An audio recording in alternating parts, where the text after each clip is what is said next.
Sometimes the people sworn to protect us forget that every badge carries a shadow. Tonight's story isn't about fiction. It's about what happens when truth hides behind authority, until the camera blinks red.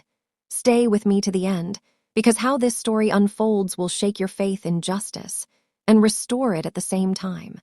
I'm Mr. Edwin Stories, and this is the officer who didn't know the camera was on. If you believe stories can change minds, make sure you subscribe, and let's uncover the truth together.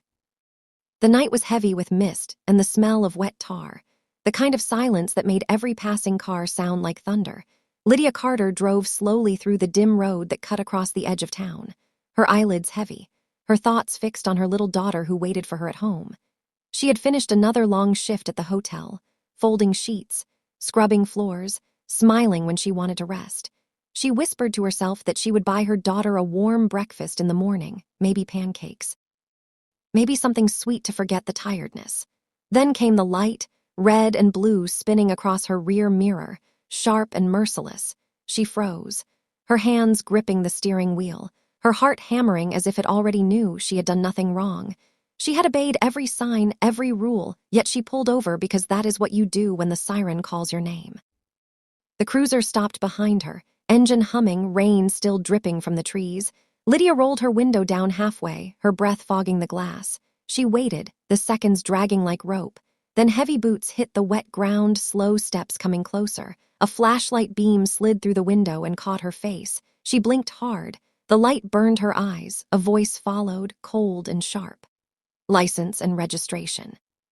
She passed the papers with both hands so he would see they were empty. Her voice cracked slightly as she said, "Yes, officer." But he didn't answer. He looked at her the way someone looks at a mirror they don't like.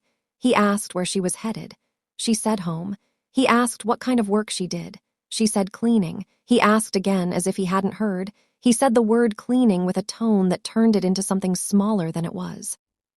He walked around her car, tapping the trunk, shining the beam inside. He said she looked nervous. She said she was just tired. He laughed through his nose and said people usually get tired when they have something to hide.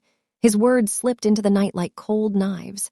She stood still, her hands clasped together, her chest tight with fear. Rain began to fall again, soft drops first, then harder, each drop hitting her shoulder like an accusation. He told her to step out. She obeyed. Her shoes sank slightly into the puddles. The air smelled of metal and exhaust. He asked her to open the trunk.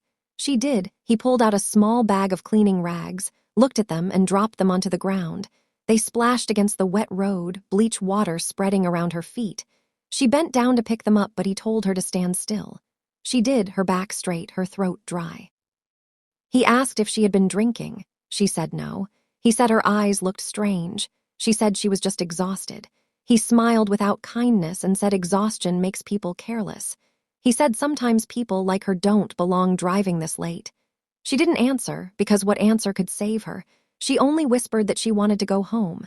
His reply was silence, only the sound of rain and the slow drag of his boots as he walked away. Minutes later he came back, handed her papers, said she could leave, but his tone made it sound like permission instead of law. She nodded, thanked him quietly, even though gratitude was the last thing she felt. He turned without a word. The flashlight beam disappeared, the cruiser door slammed. The lights went off and the road was dark again. Lydia stood for a moment, breathing hard, the rain washing the salt from her cheeks. She gathered her rags and placed them back into the trunk. She sat in the driver's seat and stared at her reflection in the mirror, her eyes red, her lips trembling. She started the engine and whispered the same words again and again. "I am alive. I am alive. I am alive." She didn't know that someone across the street had seen everything. A student waiting for a bus that would never come, phone raised halfway, recording without even meaning to. The camera caught the light, the tone, the cruelty, the quiet dignity of a woman who refused to fall apart. It caught truth in the rawest form. And by morning, that truth would no longer belong to silence. The morning came quietly. Gray clouds stretched over the town like tired eyes. Lydia woke from a restless sleep, her pillow damp with tears she didn't remember shedding. Her alarm buzzed twice before she turned it off. She sat on the edge of her bed staring at her hands. They still trembled from the memory. She whispered that it had been just one night, that it was over, that work awaited. and life must go on. Yet her stomach twisted with the same dread that had followed her home. Her daughter Mia was still asleep, her small arm wrapped around a stuffed bear. The sight made Lydia's heart ache with both love and fear. She brushed the child's curls gently, promising herself that she would smile today, that she would not bring the darkness from the road into their home. She dressed quickly, the hotel uniform still damp from last night's rain. She caught her reflection in the bathroom mirror, the faint mark of a tear dried along her cheek. She splashed water on her face, trying to erase what she had seen in that officer's eyes, the mix of contempt and enjoyment. The memory clung to her like a shadow. Outside, the world carried on, cars moved, children laughed, vendors shouted, and Lydia walked through it like a ghost. Every passing siren made her flinch, every police car made her heartbeat quicken. She told herself that no one knew, that the night belonged only to her memory, but she was wrong. By midday, the whispers began. A coworker showed her a phone, the screen glowing with a short clip, blurry but clear enough to recognize the blue lights. The officer's voice, her own face half hidden by the rain. Someone had filmed it, someone had posted it online. The caption read, "Just another night in America." Lydia's heart dropped, her legs felt weak. She asked her coworker to turn it off. But curiosity had already taken root. Others gathered, some shaking their heads, some murmuring sympathy, some only staring. One woman muttered that she must have said something to provoke it. Another said people always exaggerate. Lydia felt the room tilt, the air heavy and sharp. She left early, walking home under a pale sky, the sounds of traffic blending with the echo of that video in her mind. She could hear her own voice from the clip, trembling, polite, pleading. She could hear the officer's mocking tone, and worst of all, the silence that followed, the kind of silence that lives between humiliation and disbelief. At home, she shut the door, closed the blinds, and sat on the couch staring at her phone. Hundreds of messages filled her inbox, some from strangers offering comfort, others cruel and dismissive. She read comments that cut deeper than any wound, words that questioned her honesty, her dignity, her worth. She dropped the phone and pressed her palms against her face, whispering, "I didn't deserve this. I didn't deserve this." The next day, reporters came, knocking on her door, asking for interviews. For statements she refused. She didn't want fame, she wanted peace. But peace had already left her doorstep. Neighbors stared as she walked by, some with pity, some with suspicion. The world had turned her private pain into public debate. Her story became content. Her name became a headline. The police department released a short statement. They said the matter was under review, that Officer Brenner had been placed on temporary leave. They spoke of procedure and discipline, but not of apology, not of justice. The words sounded hollow, like rain tapping on empty glass. Lydia avoided the internet for days, but her daughter came home from school one afternoon and asked, "Mommy, why are people on the phone saying mean things about you?" Lydia couldn't answer. She knelt, held Mia close, and said only, "Because sometimes the truth hurts people who don't want to see it." Night after night, the memory replayed, the flashlight in her eyes, the command in his voice, the smell of bleach and rain, and the feeling of standing small under power she couldn't challenge. She wondered if he slept peacefully, if he even remembered her face. She wondered how many others had stood where she had, silent under the same cruel light. But somewhere inside her pain, a small spark refused to die. A voice that said, if they're watching, make them see everything. A thought that grew slowly, shaping into resolve. She called a lawyer. She sent an email to a civil rights group. She decided she would not let silence finish the story. The fear still lived in her bones, but now it had company, a kind of anger that didn't burn, it built, steady and quiet. And when the next video surfaced, showing another side of the story, a second angle from the same night, filmed by the student across the street, showing the officer's mocking smile, the spilled bleach, the cruelty laid bare, the world began to see what Lydia had felt. People shared it, people spoke. Protests formed in front of the police station, voices shouting her name, demanding justice. The story was no longer just hers. It had become everyone's, and that frightened the people who had tried to bury it. In the small apartment, Lydia watched the news quietly, Mia asleep beside her. The reporter's voice saying that an investigation had been reopened, that public pressure was mounting. Lydia whispered to herself that maybe this time, truth would not be silenced. The night was quiet when it happened. Lydia had fallen asleep on the couch, the television still glowing faintly against the dark walls. Her daughter's small voice echoed from the next room, soft breath steady and calm. But peace never lasted long for her anymore. The world had learned her name, but not her truth, and in that ignorance lay danger waiting to wake. Her phone began to buzz, once, twice, then endlessly, messages flooding in like a tide she could not stop. She opened one and froze, her heart skipping a beat. Her own face stared back at her from the screen, not from the interview she had given, but from the footage that was never meant to be seen. The footage from that night, the raw clip, uncut, cruel, real, leaked.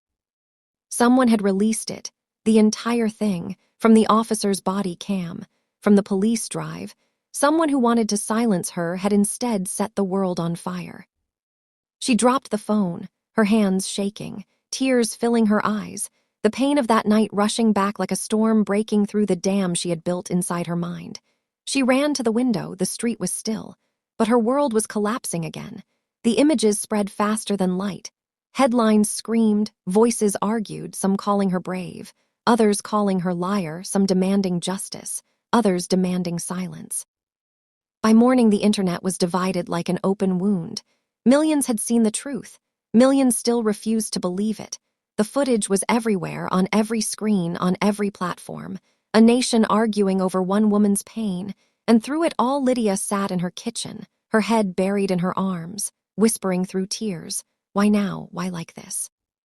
The knock on the door came before sunrise, soft at first, then firm. Her lawyer stood there, face pale and drawn. He said the leak could change everything.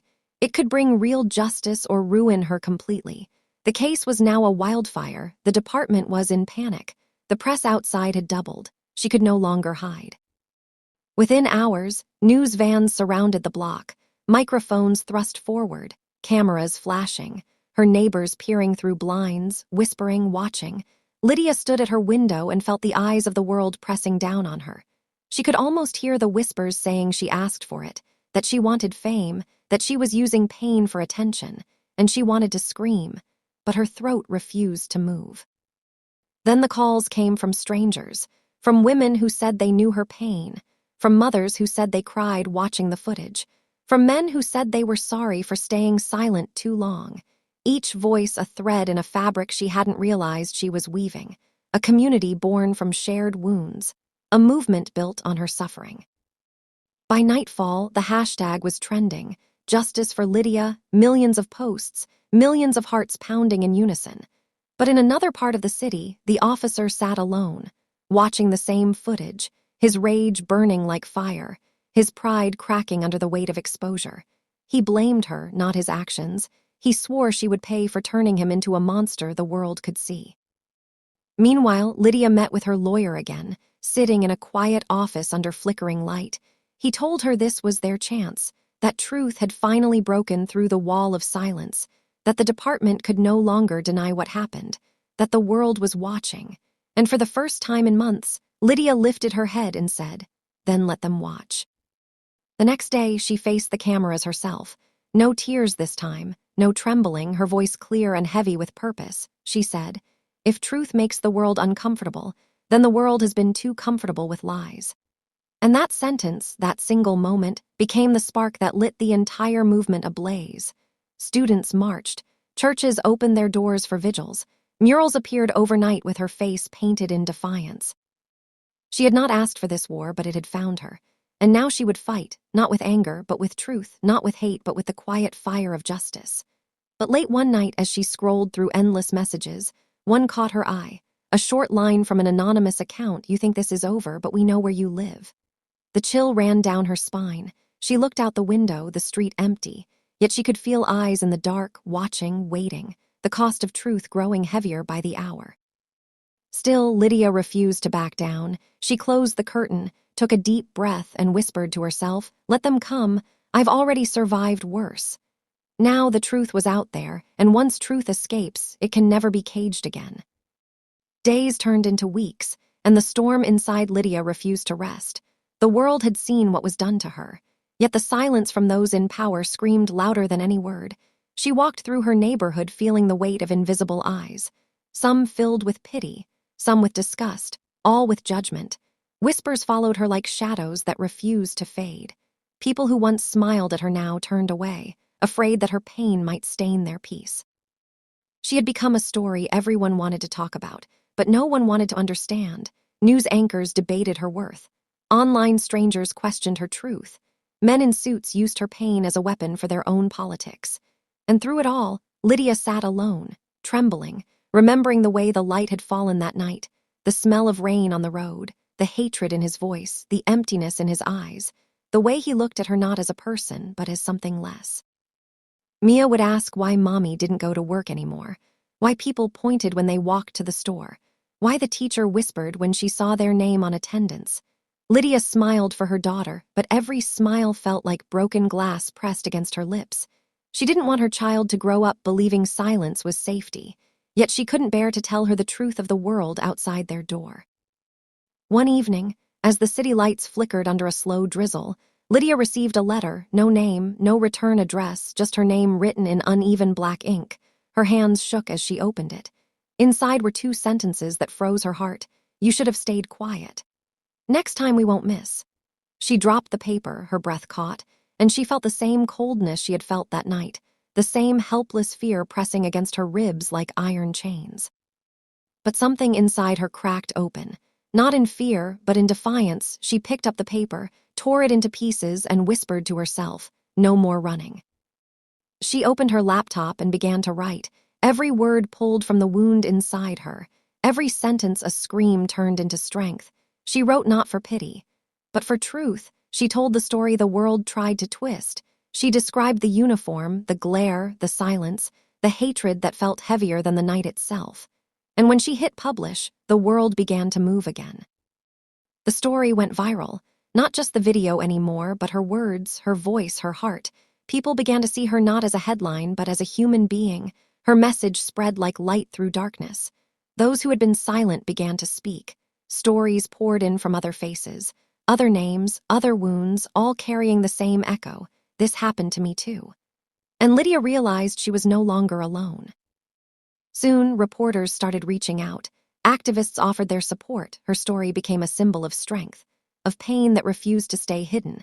Yet fame brought danger too. One night while walking home, she noticed a car slowing beside her. The window rolled down and a man's voice called her name. She turned and saw the officer's face, his smirk cold and cruel, his eyes filled with the same arrogance that had broken her. He whispered, "You can run your mouth, but you can't change the world." And then drove away laughing. That night Lydia cried not out of fear but rage. She realized that evil never truly hides. It only waits for silence. She promised herself she would never be silent again. She called her lawyer the next morning and said she wanted to take the case public. She didn't care about the cost. She wanted justice, not just for her, but for every soul who had ever been told they didn't belong. The community began to rally behind her. Marches were planned, signs painted with her name, songs written, poems recited. People came from distant towns holding candles and chanting her truth. "Justice for Lydia," they shouted. And in that sound she felt something she hadn't felt in months, hope. The officers' department tried to dismiss the charges, tried to bury the reports. But every attempt only fueled the movement more. People recorded videos, posted messages, shared stories of their own. And soon the world began to see the truth not as one woman's pain, but as a reflection of a broken system that had lasted for generations. Lydia stood before the crowd one cold evening, holding a microphone with trembling hands. She looked at hundreds of faces illuminated by candlelight, people of all colors, all ages, all standing together, and she said softly, "They tried to make me a victim, but I became a voice." The crowd roared, and tears rolled down her cheeks as she realized that sometimes survival itself is rebellion. That night, as the rain fell softly on the crowd, Lydia lifted her eyes to the sky and whispered to her late mother, "I'm still here, Mama, and I'm not afraid anymore." Lightning flashed across the clouds, and for a brief moment the city felt alive, not broken, not cruel, but united in truth. The storm had come, and this time Lydia was not running from it. She was standing inside it, unbroken, unbowed, unstoppable. Months passed like quiet waves on a forgotten shore. The noise of the trial began to fade. The world found new stories to chase, new faces to debate, yet Lydia remained, standing at the edge of change, her name still whispered in classrooms, in homes, in the mouths of those who had finally learned to speak the truth. She no longer felt the same ache of fear when she looked in the mirror. She saw scars, yes, but she also saw strength, the kind that no one could take away again. Her life had not returned to normal. It never would, but in the ruins of everything she lost, something new began to grow. Invitations came from schools, from community halls, from cities she had never heard of. People wanted her to speak, to share her story, to remind them that silence is dangerous, that justice begins not in the courts, but in the hearts of those who refuse to look away. She traveled with Mia, holding her hand through crowded airports, long car rides, small hotel rooms filled with the hum of exhaustion and hope. Every speech she gave carried the weight of her pain, but also the light of her survival. She spoke softly, never raising her voice. Yet people listened as if each word carried fire. She didn't preach, she didn't beg, she simply told the truth, and that was enough. In one small town, a woman approached her after a talk, eyes filled with tears. She said, "I kept quiet when it happened to me, but because of you, I will never be silent again." And Lydia felt something inside her finally heal, not because justice had been perfect, but because her pain had become a bridge for others to cross.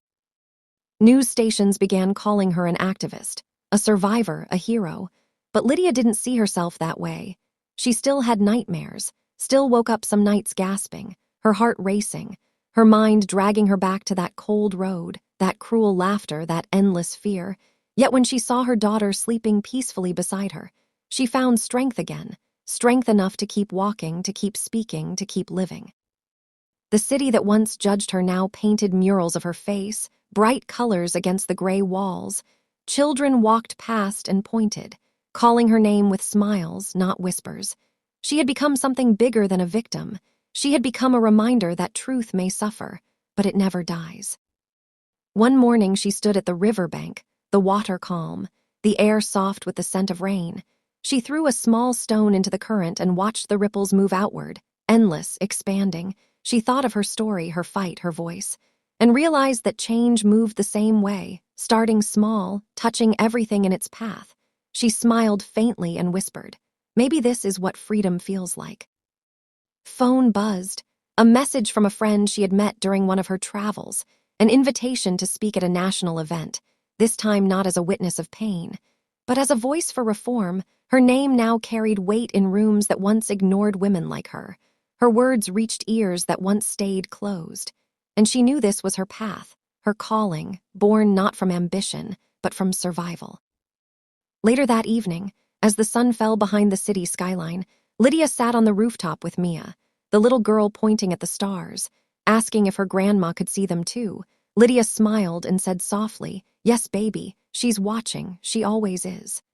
And in that moment she felt peace wrap around her like a gentle wind, the kind that comes after a long storm, quiet, forgiving, alive. She took out her phone and opened the channel where it all began, where people first heard her voice, where they still left messages of support, where strangers turned into family, and she whispered to herself, "This is where I began to live again." She posted a short message that read, "To everyone fighting in silence, your voice matters, your story matters, don't stop speaking." Minutes the comments flooded in, hearts, words, prayers, and Lydia closed her eyes with a soft smile, realizing that maybe the world hadn't changed entirely. But she had, and sometimes that was enough to begin everything again. As the night deepened, the city lights flickered like stars below, and Lydia whispered her final thought for the day. "Pain taught me who I am, truth showed me who I could be, and love taught me to keep going." With that, she stood, hand in hand with her daughter, walking down the quiet street toward home, the world behind her buzzing with noise, but inside her, there was only calm, the kind that comes when a storm finally learns how to rest. The years passed quietly, like pages turning in a book that refused to end. Lydia's story no longer belonged only to her.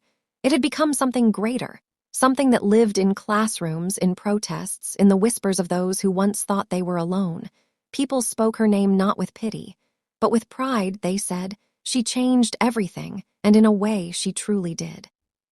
Her videos now carried millions of views, each one a seed planted in someone's heart.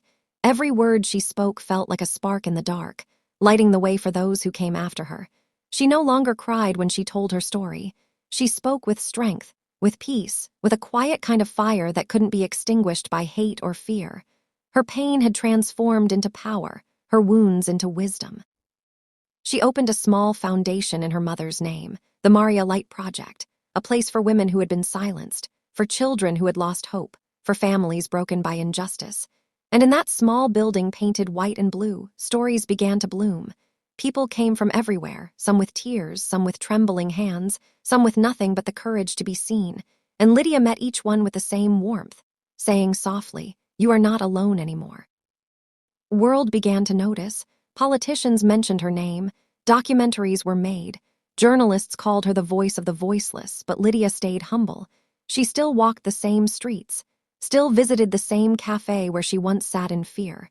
Now she smiled at the waitress, who smiled back with respect. The air around her felt lighter, as if even the city itself was finally learning how to breathe again. Mia grew taller, wiser, her laughter filling their home like sunlight. She had her mother's eyes, but her spirit was fearless. One day she said, "Mama, when I grow up, I want to fight for people too." And Lydia smiled, feeling tears rise, not from sadness but from pride, because she knew the world would be better in her daughter's hands. The man who had hurt her, who had laughed while destroying her life, was gone, his name forgotten, his power erased. The system that once protected him had been forced to change, laws rewritten, new leaders appointed, training introduced to stop what once went unchecked. Justice came slowly, painfully, but it came like dawn after an endless night, and Lydia watched from a distance, silent but satisfied. Her final speech took place on a wide stage, a crowd so large it looked like an ocean of faces. Cameras flashed, lights burned bright, but she spoke as if she were sitting in her living room, calm, steady, her voice trembling only with truth. She said, "They tried to bury me, but they forgot I was a seed. And from that darkness I grew, not alone, but with all of you, and now, together, we are the garden." Crowd erupted, tears and cheers mixing into one. People held hands, strangers hugged, the sound of unity rising higher than hate ever could. Lydia looked out at them and smiled, realizing that every step of her pain had led here, to this moment, to this light. After the event, she sat backstage alone for a while, the world still buzzing outside. She looked down at her trembling hands and whispered, "Mama, we did it." The wind moved gently through the open door, carrying the faint sound of laughter and hope. She closed her eyes and breathed deeply, finally free. That night, she walked home under the soft glow of streetlights, her daughter skipping ahead, the city alive with music and life. And for the first time in years, she felt no fear, no heaviness. Just peace, pure and endless. She turned her gaze to the sky, where the stars shimmered quietly, and said, "Thank you for the pain, for the strength, for the story." The years that followed, her foundation grew into a movement, her name written in history books, her words studied, her face remembered not as a victim but as a beacon, and whenever someone asked how she did it, her friends would answer softly. She just refused to stay silent. After she was gone, her voice remained in recordings, in writings, in the memories of those she had saved. And every time a young girl stood up against injustice, every time a man spoke out for truth, every time a person chose kindness over cruelty, somewhere, Lydia lived again. The world still wasn't